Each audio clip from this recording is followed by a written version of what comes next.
দেশ জুড়ে মাঝারি থেকে তীব্র তাপপ্রবাহ বইছে। আজ দেশের সর্বোচ্চ তাপমাত্রা চুয়াডাঙ্গায়। তীব্র গরমে নাকাল সারা দেশের মানুষ, বিশেষ করে শ্রমজীবী ও খেটে খাওয়া মানুষরা পড়েছে চরম ভোগান্তিতে। সপ্তাহ জুড়েই তাপপ্রবাহ অব্যাহত থাকতে পারে বলে জানিয়েছে আবহাওয়া অফিস। জাকারিয়া খান এবং চুয়াডাঙ্গা ও মেহেরপুর প্রতিনিধির সহায়তায় অরণ্য গফুরের রিপোর্ট।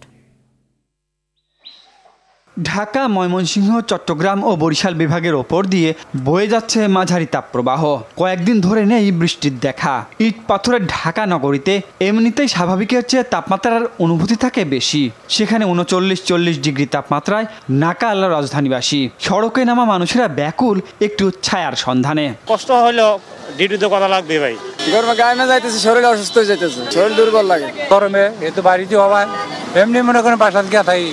রাজশাহী ও খুলনা বিভাগে বইছে তীব্র তাপপ্রবাহ। সর্বোচ্চ তাপমাত্রা থাকায় প্রখর রোদ ও ভ্যাপসা গরমে বেশি বিপর্যস্ত চুয়াডাঙ্গা ও মেহেরপুরের মানুষ। জরুরি প্রয়োজন ছাড়া বাইরে বেরোচ্ছেন না কেউ। দাবদাহের কারণে বোরো ধান ঘরে তোলা ও সবজি চাষাবাদে হিমশিম খাচ্ছেন কৃষকরা। টানা কয়দিন যে ঠান্ডা ছিল, এরপর যে হঠাৎ আজকে রোদ গরম বেশি, যান যায় অবস্থা। তাপের জন্য মানুষ আসছে, খাচ্ছে, কে স্বস্তি পাচ্ছে, এটা আসে।